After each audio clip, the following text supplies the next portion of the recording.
My name is Erica and welcome to Theater Thursday.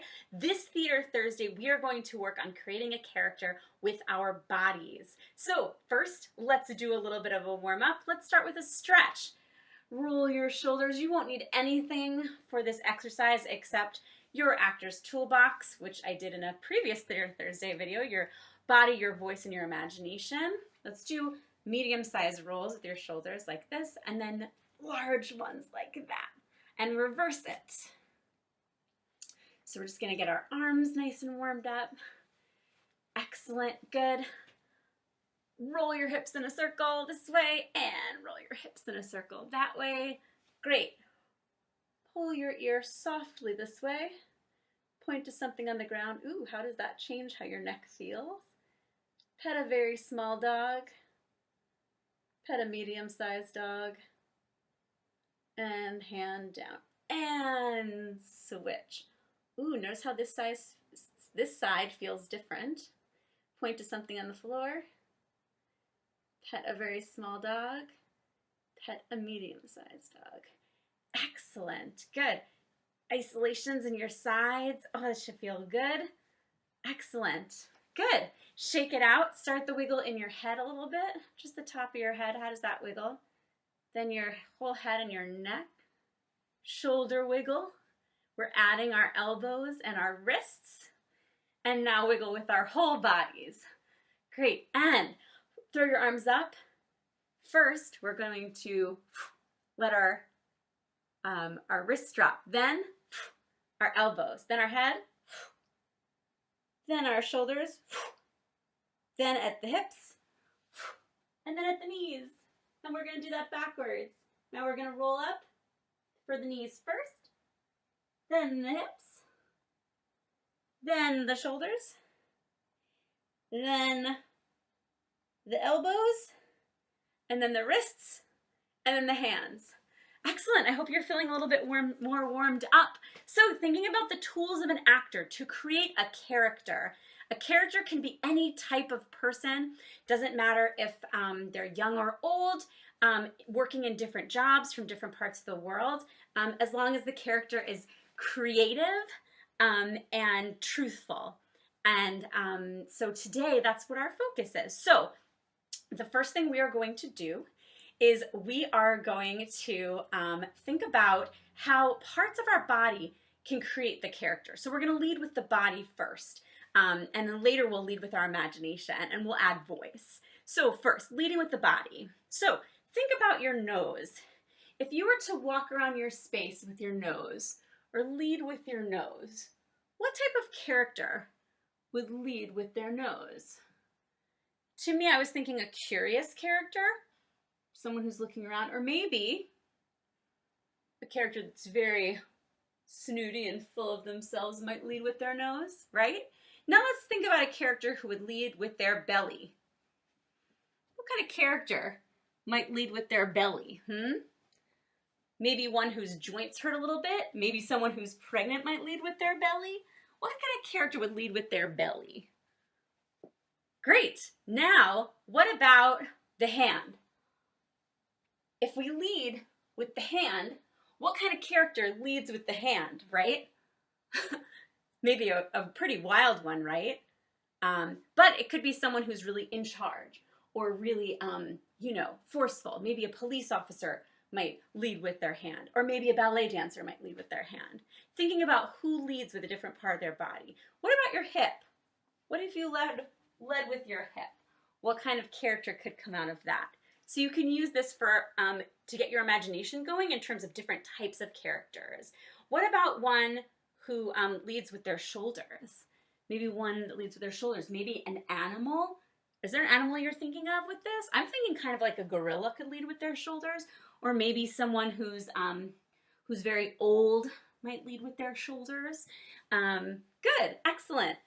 You can try it too. Pick a part of the body that you could lead with and think about what type of character could come from that.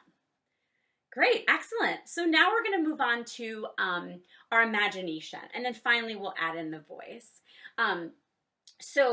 Next what we're going to do is we're going to think of a pose, of a type of pose we can do. It really helps to just do and not think. That's something we learn in improv, to say yes to your ideas and to follow your instincts. Because if you don't like it, you can toss it and try something new next time, right? Mistakes are okay in theater. It's a really important lesson. So the first thing we're going to do is we're going to find our actor neutral. This is a really important pose in theater. So for actor neutral, look down at your feet. Make sure they're about, hip width or shoulder width apart, a nice comfortable stance. We're going to want to make sure that our pelvis is tucked under. So from the side, we're not standing like this. We're going to kind of make sure everything is nice and aligned. Our shoulders, they're not near our ears.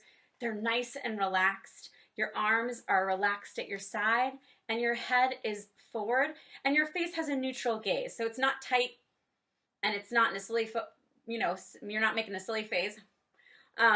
It's just nice and neutral. And this is called actor neutral. And we use this pose as theater artists because from this pose, we can create any type of posture or character, right? So some of the ones I mentioned before were a ballet dancer. Go. What does your pose look like? Great. And then back to actor neutral. And that just shakes off that character. So it's almost like a reset for our body and our imagination.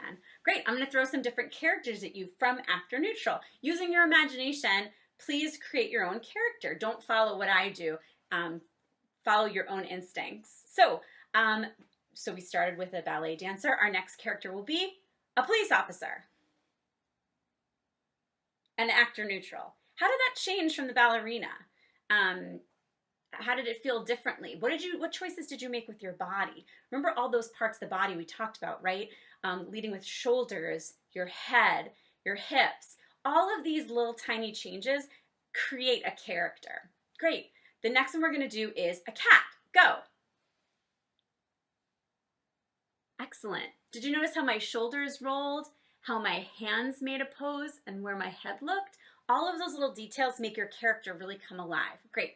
Let's do two more. Let's do a very small child. Go.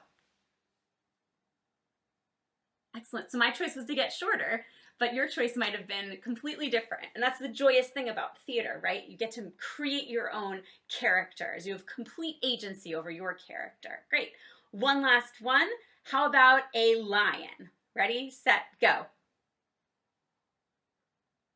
Excellent. Good. Great. And lion's a perfect transition to start talking about your voice. Good. So first we're going to try to think about different registers in our voice. Our voice has a lot of different capabilities, right? It's a great tool in our actor's toolbox. So first, let's think about making our voice sound higher in register. So if I was going to talk to you, I might talk like this. What type of character might talk like this? I'm thinking of either a very strict teacher or maybe even a mouse. So from that voice, a character can come, right? Let's hear you speak in a nice high voice. Ready, set, go.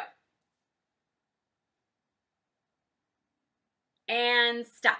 Good. What discoveries did you make? Hopefully a character idea came to you there. Good. Now let's just go to the opposite, right? A very low voice. So ready? We're going to speak in a very low voice. I tend to slow down when I talk in a low voice. What kind of character trait could that be? Excellent. To me, it didn't really sound like a mouse, and maybe sounded like a moose, or a character or a creature that walks slower, or maybe someone who works, in a slower job. Maybe a librarian could talk low and slow. So let your imagination run wild. Good. There's other voice qualities too. There's mumbling, where people don't really use their diction very well. So that could be a choice. There's people who over-enunciate, who use their diction very well. And that could be a character choice too. Why don't you pick one of those and speak like that for a little bit. Ready, set, go. Awesome, good. And no matter which one you picked, right, that can lead to a different character choice. Great, so now let's add 3 of these elements together, body, voice, and imagination, to create a character. So the first thing you're gonna do is let's come up with a body pose. Think about maybe what part of your body you wanna lead with, right? So for me, I'm gonna, in 3, me and you, let's do it together. We're going to pose together and in a way where we're leading with one part of our body. Ready, set, go.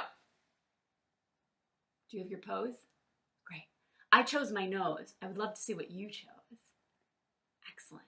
So keep this pose and then start to think about what sound, what type of voice this character might want to make. To me, mine is becoming very clear. How about you?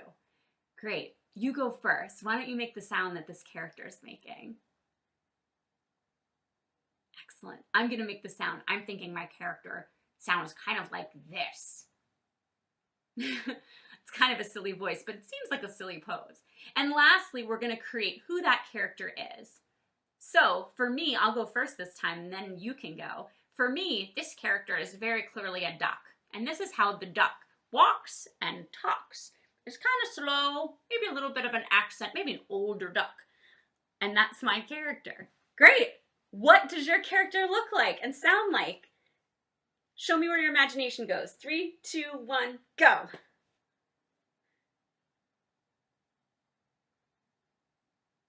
Great, excellent.